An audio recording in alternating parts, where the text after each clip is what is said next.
오늘 말씀을 같이 보도록 하겠습니다. 에베소서 4장 22절로 32절 말씀인데요. 우리 같이 저와 함께 교독하도록 하겠습니다. 자, 너희는 유혹의 욕심을 따라 썩어져가는 구습을 따르는 옛사람을 벗어버리고 하나님을 따라 의와 진리의 거룩함으로 지으심을 받은 새 사람을 입으라.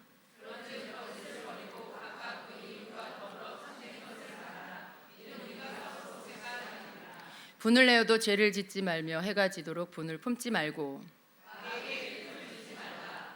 도둑질하는 자는 다시 도둑질하지 말고 돌이켜 가난한 자에게 구제할 수 있도록 자기 손으로 수고하여 선한 일을 하라.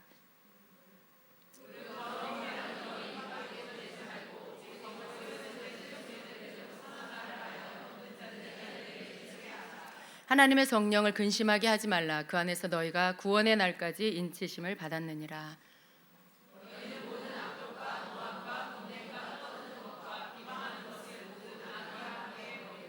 서로 친절하게 하며 불쌍히 여기며 서로 용납하기를 하나님이 그리스도 안에서 너희를 용서하심과 같이 하라. 아멘.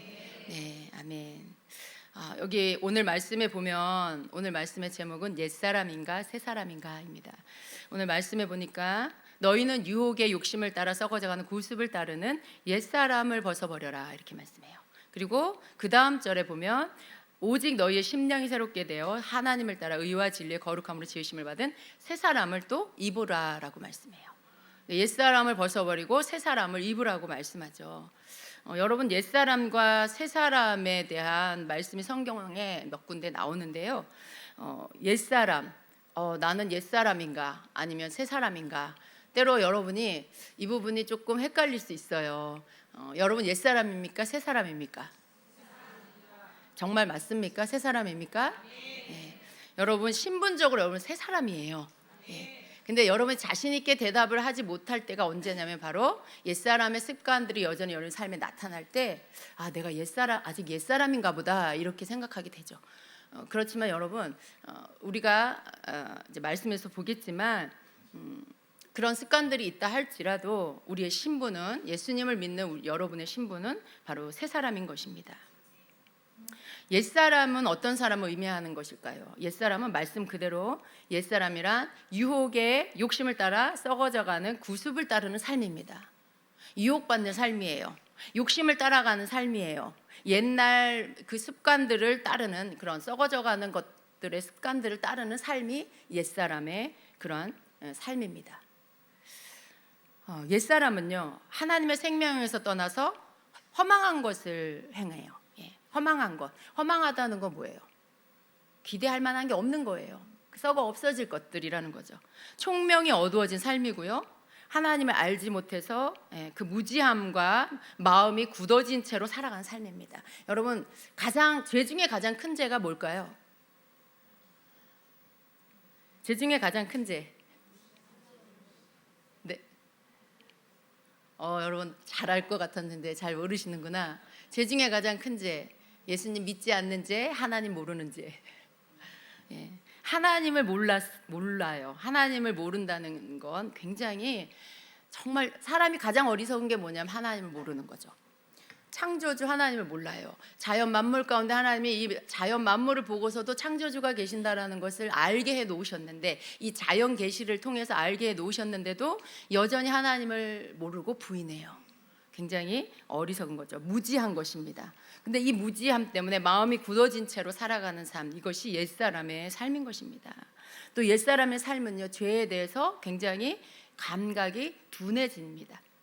옛사람은 어떠냐면 죄를 짓는데 그 죄에 대해서 깨닫지 못해요. 죄인 줄 알지 못하기 때문에. 그래서 점점 죄에 대해서 감각이 무뎌지고 그래서 스스로 결국은 어떻게 해요? 방탕함에 이르게 됩니다.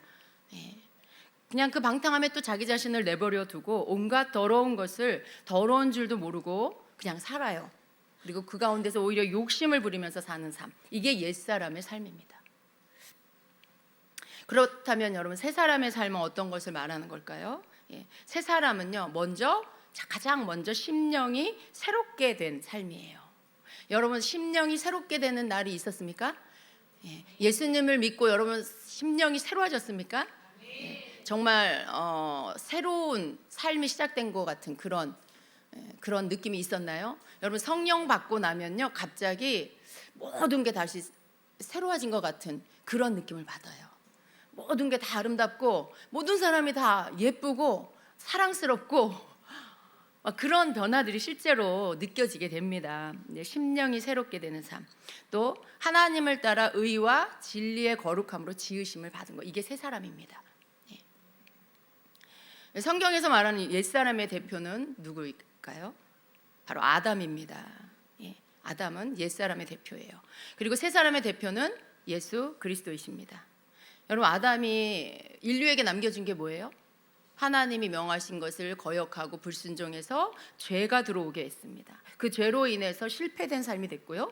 그래서 우리 모두가 아담 이후에 모든 사람들이 태어날 때부터 원죄라는 것을 가지고 태어나죠. 죄를 유산으로 남겨줬어요. 그렇지만 그리스도는요, 하나님 앞에 순종하심으로 우리의 죄값을 치러주셨어요. 아담은 인류에게 죄로 인해서 두려움, 어두움이 들어오게 했어요. 이 어두움에 속한 많은 것들이 있죠. 여러분이 두려워하는 거, 슬퍼하는 거, 우울해하는 거, 절망하는 거, 미워하는 거, 욕심 부리는 거, 또 이기적인 거, 이런 거, 탐심, 모든 이것이 어둠에 속합니다. 이런 어두움이 들어오게 했습니다. 그러나 그리스도는요, 빛으로 오셔서 이 어둠을 몰아내셨습니다. 아담은 불순종으로 결론적으로 어떻게 해요? 죽음이 들어오게 했습니다. 사망에 이르고 하나님에게로부터 끊어져 지옥에 가게 하는 그것이 인류 가운데 들어오게 했습니다. 그렇지만 그리스도는 우리에게 영생을 주셨어요. 영원한 생명을 주신 그런 분입니다. 우리의 죄의 올무에 이렇게 묶여 있는, 사람이 죄의 올무에 묶여 있는 거, 이것이 옛사람이죠. 근데 이 옛사람을 벗어버리고 우리는 새 사람을 입어야 합니다. 옛사람은요, 그리스도 밖에 있는 삶이에요. 예수님 믿지 않는 삶. 예수님을 믿지 않는 삶이고, 새 사람은 예수님을 믿음으로 그리스도 안에 들어온 삶이에요. 그 다음 행동은, 여러분 첫 번째로 옛사람과 새 사람의 구분은 뭐냐면 내가 지금 행동이 어떠냐, 마음에 품는 게 어떠냐, 그게 첫 번째가 아니고요. 내가 옛사람이냐 새 사람이냐의 증거의 첫 번째는 내가 예수님을 구주로 믿느냐 믿지 않느냐, 이거예요. 이것으로 여러분이 옛사람이냐 새 사람이냐를 결정합니다. 그 다음에 삶에 따르는 행동들이나 삶의 여러분의 그런 방식들이나 이런 것들은요, 고쳐 나가야 할 것들이에요. 성도들이 새 사람을 입었다는 것은 하나님을 따라 의와 진리의 거룩함으로 지으심을 받은 새로운 피조물이 되었다라는 말씀과 동일한 말씀입니다. 새 사람이 뭐로 지어졌다고요? 의와 진리의 거룩함으로, 하나님을 따라서 지음을 받은 거예요. 여러분은 의로, 진리로, 거룩함으로 지음을 받았어요. 여러분 그렇습니까?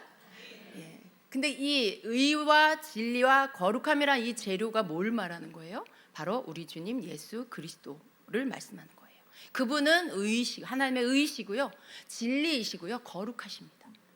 근데 우리가 그 주님을 나의 구주로 믿고 모셔드릴 때 우리는 다시 새롭게 새 사람으로 다시 태어나는 거예요. 그래서 우리가 새 사람을 입는다라는 말씀은 곧 예수 그리스도로 옷 입는다라는 말씀인 거예요. 그래서 로마서 13장 14절에 보면 오직 주 예수 그리스도로 옷 입고 정욕을 위하여 육신의 일을 도모하지 말라, 이렇게 말씀해요. 오직 예수 그리스도로 옷 입는 거, 이게 새 사람입니다. 그래서 우리는 예수님을 믿음으로 더 이상 옛사람이 아닙니다. 옛사람의 나는 예수님을 나의 구주로 믿을 때 벗어지는 거예요. 여러분, 내가 옛사람 벗어야지 막 이렇게 억지로 막 노력하는 게 아니고, 예수님 복음을 듣고 나의 구주로 내가 믿습니다. 내가 예수님을 나의 주인으로 모십니다. 여러분 믿고 마음에 믿고 입으로 시인해서 고백할 때 그때 옛사람이 벗겨지는 거예요. 그 고백과 함께 벗겨지는 거예요. 그리고 동시에 새 사람이 입혀지는 거예요. 이것이 동시에 일어나는 일이라는 것입니다. 그래서 이제 그 이후에는 어떻게 되는 걸까요? 이제 성도는 새 사람의 삶의 방식을 배우고 이제 그 배운 것을 가지고 실천하며 살아가는 것, 이게 성도의 삶인 것입니다. 여러분 성경에는요 옛사람의 삶의 방식과 새사람의 삶의 방식이 다르다고 말씀해요. 그리고 새사람의 삶의 방식이 어떠한지를 가르쳐주고 있습니다. 그래서 여기 오늘 읽은 우리 말씀에 보면은 벗어버려야 할 옛사람의 삶의 방식과 그리고 다시 입어서 새 사람의 삶의 방식으로 살아야 하는 게 뭔가를 나타내고 있습니다. 근데 먼저 우리가 봐야 할 옛사람의 그러한 삶의 방식들, 그것은 또 옛사람의 성품이기도 합니다. 근데 그것 몇 가지를 한번 먼저 보도록 합니다. 우리가 벗어버려야 할 옛사람의 성품의 첫 번째는요 바로 거짓입니다. 25절에 보니까 그런즉 함께 읽을까요? 거짓을 버리고 각각 이웃과 더불어 참된 것을 말하라. 이는 우리가 서로 지체가 됨이라 말씀해요. 여러분 거짓에 대해서 말씀하고 있어요. 거짓을 생각하면 우리는 거짓을 생각할 때 거짓 위에는요 신뢰라는 게 세워질 수가 없죠. 거짓된 사람을 우린 믿을 수 없어요. 또 모든 삶에서 이 진실함이라는 것은 다 필요한 요소이지만 특별히 교회는요 진리이신 예수 그리스도의 터 위에 세워지는 것이에요. 그래서 이 공동체는 진리의 하나님의 말씀 위에 또 세워지죠. 거기 위에 세워진 이 공동체 교회 위에 내가 거짓된 사람으로 산다? 이게 뭐가 맞지가 않는 거예요. 교회는 예수님이 머리이십니다. 그리고 교회는 예수님의 몸이에요. 교회의 머리가 예수님이시고 몸이 바로 교회인데, 그러면 우리가 어떻게 해야 될까요? 진실하신 예수님을 따라 우리가 진실해야 하는 것입니다. 거짓은요 진리와 함께 갈 수가 없는 거예요. 예수님을 따르는 우리는요 진리 되시고 진실하신 예수님처럼 진실함을 가진 성도가 되어야 합니다.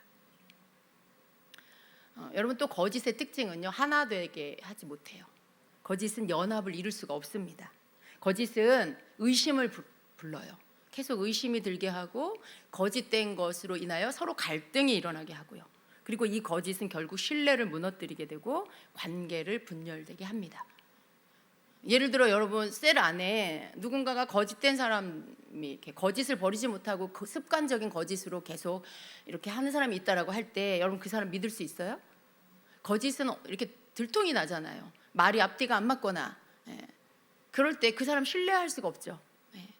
어디서부터 어디가 진실인지 모르겠다 하는 사람이 되어서는 절대 안 됩니다. 그래서 버려야 할 옛사람의 성품 가운데 첫 번째가 바로 거짓이라는 것입니다. 이 새 사람을 입은 성도는요 이 거짓의 옛 습성을 버려야 합니다. 두 번째로는 분냄이에요. 분내는 거. 분을 내어도 죄를 짓지 말며 해가 지도록 분을 품지 말고 마귀에게 틈을 주지 말라라고 말씀합니다. 이 말씀을 우리가 잘 이해해야 하는데요, 이 말씀은 분을 내가 느끼는 것조차도 하면 안 된다라는 그런 뜻은 아닙니다. 그냥 분이 날 수는 있어요. 근데 분이 나도 죄는 짓지 말아라라고 하신 말씀인 거죠. 근데 여러분 우리가 분내는 걸 한번 생각해 보면 속으로 분이 났어요. 근데 이것을 절제하지 못하면 어떻게 돼요? 이것이 분노로 폭발하게 됩니다. 분노는 항상 폭발물 같아요. 터져요. 터지는 성질이 있어요. 분노는. 그래서 우리가 잘 조절하지 않으면 이것이 바깥으로 터져 나오게 되죠. 분을 느끼는 단계를 지나서 분노를 터뜨리는 것은 그 다음에는 어떤 일이 일어나요? 내가 죄를 짓고 내 앞에 내가 분노를 터뜨리는 그 상대방의 형제 그 사람에게도 내가 죄를 짓는 것이 되어버립니다. 분노는 내가 내 마음에서 일어난 동요 때문에 상대편의 형제의 마음에 있는 평강까지도 깨뜨려 버리게 하는 거예요. 그래서 이것을 우리가 버려야 한다는 것입니다. 그래서 분을 내는 것 때문에 죄를 짓는 단계까지 가지 말라는 거죠. 이 분을 해가 지기 전까지 이 분을 풀으라는 거죠. 형제하고 거의 우리가 분노라는 거 혼자 내는 게 아니잖아요. 누군가의 관계 안에서 어떤 사건 속에서 분을 내게 돼 있는데 이 해가 지기 전까지 다시 화평을 찾아야 돼요. 그리고 형제하고 더불어서 화해를 하라고 말씀하고 있는 것입니다. 왜냐하면 이 분노를 해가 지기 전까지 풀지 않고 있을 때 마귀가 틈을 타요. 이 분노를 버리지 않으면 마귀가 틈을 탄다라고 말씀하고 있어요. 왜 그럴까요? 분을 품고 있고 분노를 터뜨렸어. 그러면 죄라는 열매가 맺혀지죠. 그러면 이 죄로 인하여 마귀는요 항상 틈을 타게 되어 있습니다. 마귀는요 분노를 내는 사람 주변에 항상 이렇게 있어요. 얘는 화를 잘 내. 얘는 틈타기가 너무 좋아. 내가 조금만 건드려도 얘는 금방 나한테 문을 열어줘. 뭐 이런 걸 다 파악하고 있어요. 그래서 마귀가 항상 그 주변에서 있다가 기회가 되면 어떻게 해요? 틈을 타고 공격을 하는 것입니다. 이 분이라는 게 마귀가 틈타기가 너무나 좋은 기회이기 때문에 그 기회를 절대로 놓지 않는다는 것입니다. 여러분, 우리가 마귀에게 기회 주는 게 언제냐면 죄를 지을 때 우리가 마귀에게 기회를 주는 거예요. 틈을 주지 말라라는 이 말의 뜻은요, 마귀에게 자리를 내주지 말아라라는 뜻이에요. 우리가 분을 터뜨리면 마귀에게 내 마음에, 내 삶의 영역에 어떤 자리를 내주는 것이다라는 뜻이죠. 그래서 그렇게 하지 않기 위해서 분을 해가 지기 전까지는 풀어라라고 말씀하고 있는 것입니다. 여러분, 분을 품다가 분노로, 이게 더 커져서 분노로 터뜨리면요 어떤 일이 일어납니까? 보통 불평과 원망과 비방하는 말들이 쏟아져 나오게 돼요. 근데 이 분노 속에는 뭐가 있냐면, 나는 절대로 너를 용서하고 싶지 않아, 난 널 용서하지 않아 라는 게 그 안에 들어있는 거예요. 그래서 이 분노는요 그 안에 절대 용서하지 않으려는 그 마음에서 이 분노가 나오는 것입니다. 만약에 그 상대편에 대해서 내가 뭐 용서하는 마음, 용납하는 마음이 있으면 이게 분노로 폭발하지 않죠. 말하자면 화가 나지 않는 거예요. 화가 좀 났다가도 그냥 그래, 내가 그냥 봐주자, 내가 그냥 용납해주자, 이렇게 용서하는 마음이 들면 분노는 사그라들죠. 근데 분이 일어나서 그게 분노로 터질 정도면 나는 너를 절대 용서하고 싶지 않아 라는 그 마음이 그 안에 있는 것이라는 거예요. 근데 여러분, 분노를 터뜨릴 때 그 입에서, 마음에서 쏟아져 나오는 것들은 대부분 뭐예요? 사망에서 나오는 거예요. 악한 원수 마귀가 좋아하는 그런 것들이죠. 그래서 우리가 그런 것들을 입에서 막 원망, 불평, 비방하는 소리 막 내면 그 소리는 무엇과 같으냐면 마귀를 나에게로 부르는 소리와 같아집니다. 마귀가 자기에게 온 기회를 절대 놓치지 않죠. 그리고는 들어와서 어떻게 할까요?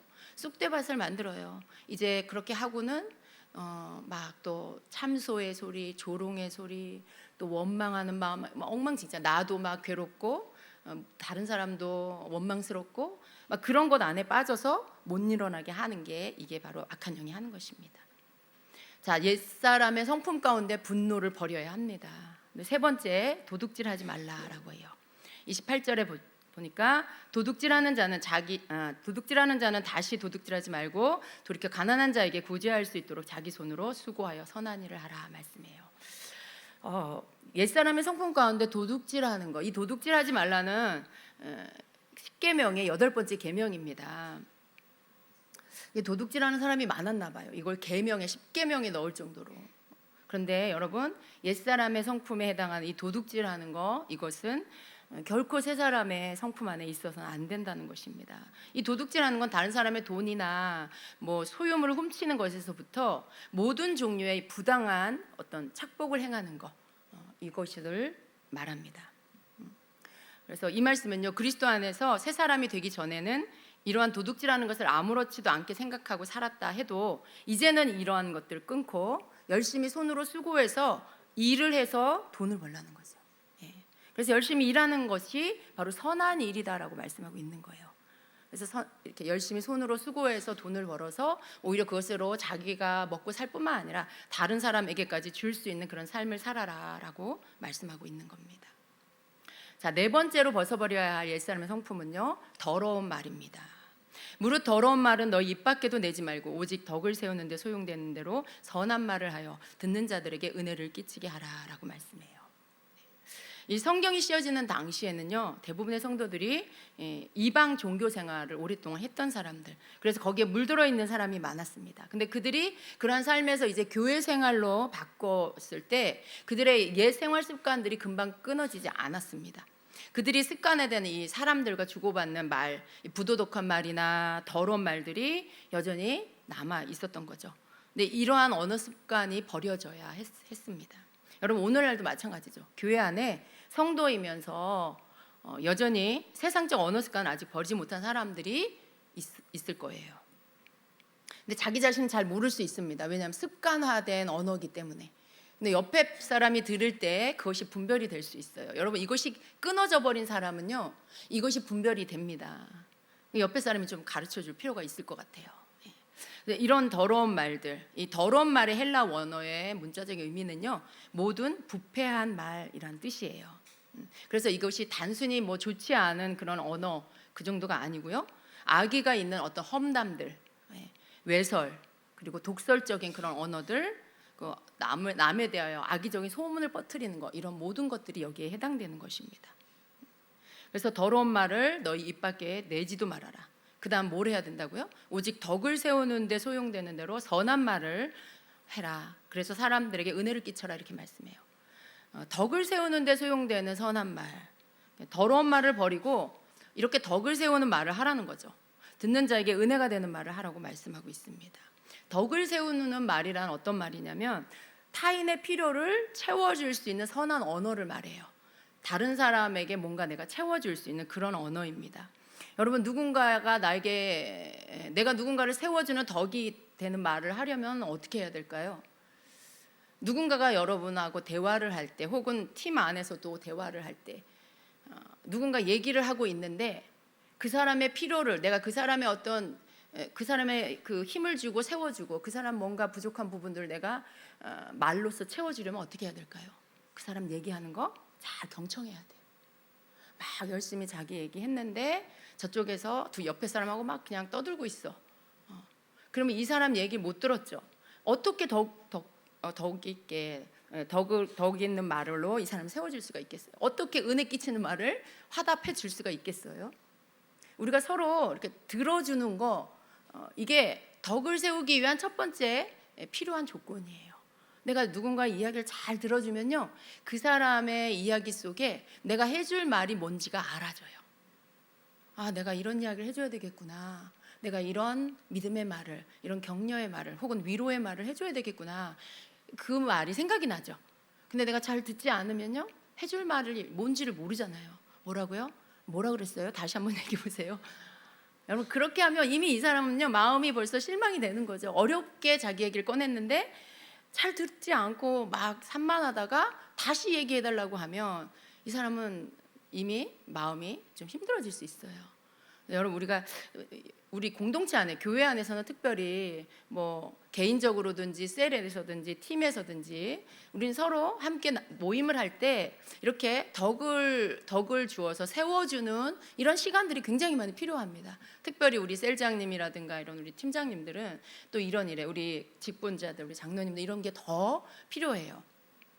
그래서 그 말을 일단 잘 들어주고, 그리고 그 사람을 어떻게 해서든지 말씀을 가지고 주님의 마음으로 격려해서 그 사람을 세워주는 거, 이게 바로 덕을 끼치는 말입니다. 은혜를 끼치는 그런 말이라는 거죠. 하나님께서 이걸 원하세요. 여러분 하나님은요, 우리를 무너뜨리지 않으세요. 판단하지 않으세요. 비난하지 않으세요. 근데 얘기 막 듣고는 아유 집사님, 그건 집사님이 이렇고 이래서 그래, 그거 고치면 돼, 그거 고쳐 라든가, 그건 여러분 그 사람 세워지는 게 아니에요. 여러분 항상 우리가 조심해야 될 건, 내가 다른 사람에게 답을 알려주려고 하고 뭘 가르치려고 하는 이런 태도는 자칫 상대편에게 힘과 용기와 뭐 위로를 주는 게 아니고요, 오히려 아픈데 더 아프게 하는 그런 일이 된다는 걸 알아야 합니다. 그건 여러분이 하지 않으셔도 돼요. 그냥 여러분이 잘 들어주기만 해도요, 이 사람은 70%는 치유가 돼요. 회복이 돼요.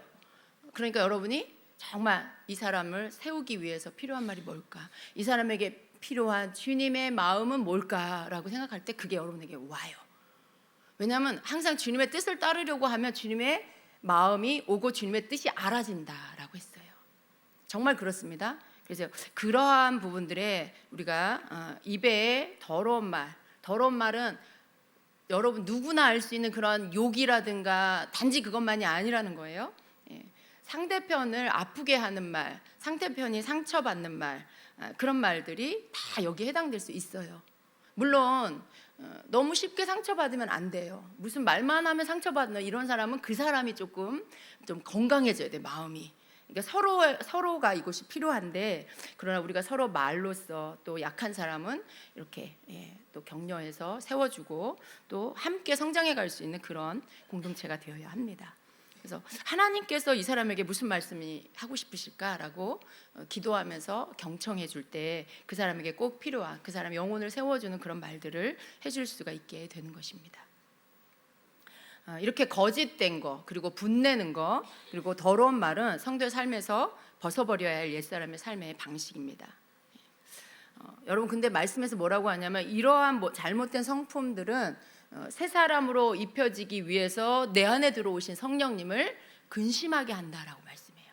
내 속에 이런 옛사람의 성품들이 끊어지지 않으면 결국은 나를 새 사람으로 입혀주신 성령님이 내게 오심으로 인해 내가 새 사람이 됐는데, 이 나를 새 사람 되게 하신 성령님, 내 안에 계신 성령님이 근심하게 된다라고 말씀해요. 그런데 이 성령님을 근심하게 하지 말아라. 그 안에서 너희가 구원의 날까지 인치심을 받았느니라 말씀해요.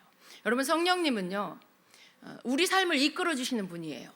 우리로 하여금 하나님의 뜻대로 살 수 있게 도와주시는 분이에요. 우리를 예수님께로 인도해 주시는 분이에요. 이 성령님이 근심하시면 난 정말 답이 없는 거예요, 여러분. 우리는 성령님이 나에게 근심하셨다, 성령님이 근심하심으로 슬퍼하시고 내게 아무것도 해줄 수 없는 그런 상태가 됐다라고 하면, 여러분, 우리 삶은 이제 절망입니다. 우리가 이걸 알아야 돼요. 왜냐하면 우리는 이 땅에 사는 동안에 성령님과 함께 그분이 나를 이끌어 주심으로 인해 하나님의 뜻에 순종할 수 있고요. 그리고 계속해서 옛사람의 성품이 벗어지고 새사람의 성품으로 만들어져 가요. 그리고 그러한 것들이 결국은 우리로 하여금 천국에 이르게 하는 것이죠. 천국에 이르러 천국에 들어갈 수 있게 해주시는 분이 성령님입니다. 예수님 믿고 난 이후에 우리 이 땅에서의 삶은 성령님이 우리를 이끌어 주셔서 우리로 천국까지 갈 수 있도록 해주세요. 회개를 할 수 있도록 도우시는 분도, 하나님 말씀을 깨닫게 하도록 하시는 분도, 또 주님을 더 사랑하게 하시는 분도, 이 모든 말씀을 깨닫게 하시는 분도, 이 모든 일을 성령님이 하시는데 그분이 근심을 하신다. 여러분, 그분을 근심시키면 안 됩니다. 그분을 기쁘시게 해야 돼요. 성령님이 싫어하는 걸 버리라는 말씀이죠. 거짓된 거, 분내는 거, 또 더러운 말들, 그런 것들, 그 외에도 많이 있지만요, 오늘 말씀 속에서 보면 이러한 부분들을 버리라고 말씀하고요. 또 이렇게 말씀하고 있습니다. 31절에 너희는 모두 악독과 노함과 분냄과 떠드는 것과 비방하는 것을 모든 악의와 함께 버려라 말씀해요. 버릴 것들에 대하여 쭉 나열하고 있습니다. 이 모든 악독, 이 악독이라는 것은 지나간 것들에 대해서 원한을 품고 있는 강팍한 마음입니다. 또 노함은 폭발하는 것, 분은 품는 거죠. 노하는 거는 폭발하는 것이라고 말씀하고요. 이 뜻이 그렇습니다. 이 단어의 뜻이.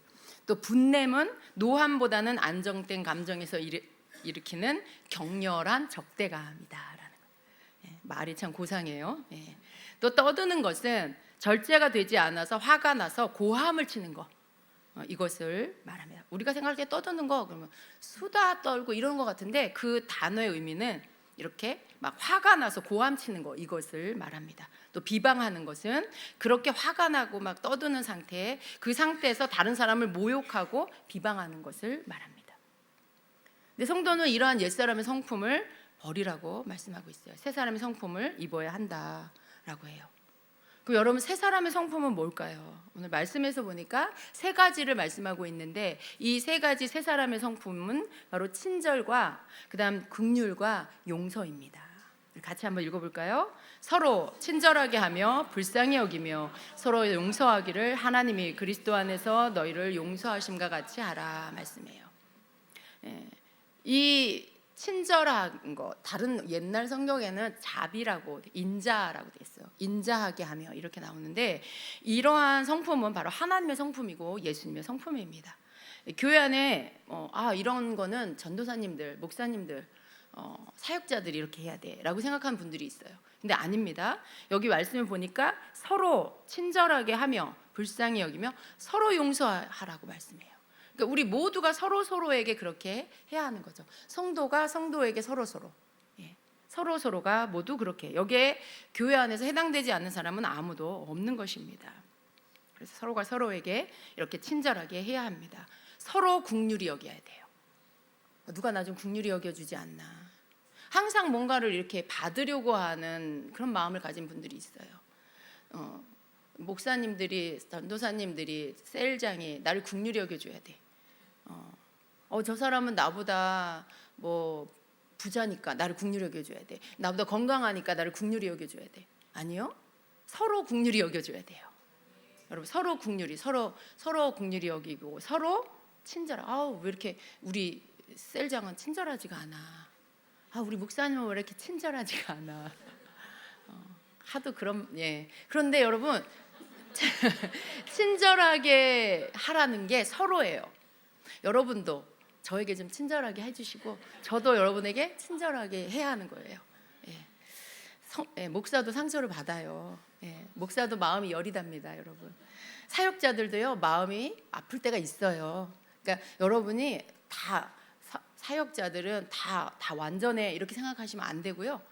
서로 연약한 부분들이 있고 서로 친절하게, 서로 긍휼히 여기고 서로 용서하는 것, 이것이 우리 안에 필요하다라고 말씀하는 것입니다. 그래서 우리가 이 세 가지 성품이 우리에게 있다, 끊어지지 않고 계속해서 있다라고 할 때 한번 생각해 보세요, 여러분. 가정이 어떻게 될까요? 굉장히 건강해질 거라고 믿습니다. 교회가 굉장히 건강하게 든든히 설 것이라고 믿습니다. 어떤 이간질하는 영, 수근수근하는 영, 뒷담하는 이런 영들이 틈타지 못해요.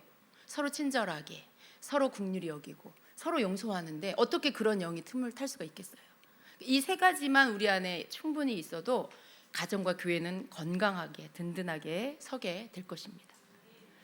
여러분, 우리 너무 많은 것들을 다루지 않았어요.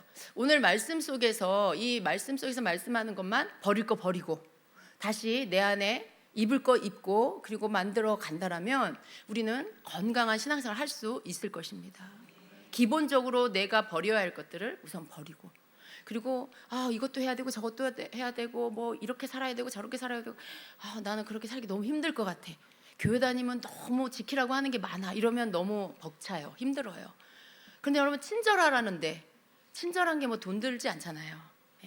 또 긍휼히 여기라는데 그냥 서로 용서하라는데 노력하면 할 수 있는 거, 또 주님께 기도하며 할 수 있게 해주시는 거, 그런 것들이죠. 그러한 성품들이 여러분에게서 계속 나타나기를 축복합니다. 옛 성품은 버리고 그리스도의 성품, 새로운 새 사람의 성품이 우리 각 사람에게 입혀져서 우리가 서로에게 그렇게 그리스도의 향기를 드러내고 하나님이 기뻐하시는 건강한 가정으로, 건강한 공동체로 세워가는 우리 짐지교회 되시기를 예수님의 이름으로 축복합니다. 아멘.